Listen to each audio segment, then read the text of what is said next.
The microwave oven was invented by accident in 1945 by Percy Spencer, an engineer working at Raytheon. While testing radar technology with magnetrons, Spencer noticed a candy bar in his pocket, melted unexpectedly.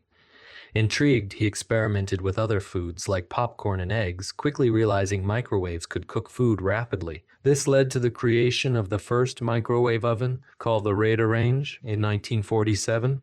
Weighing 750 pounds and costing a fortune, it was initially used only in commercial settings. It wasn't until the 60s, with smaller, more affordable models, that microwaves found their way into households and helping us today.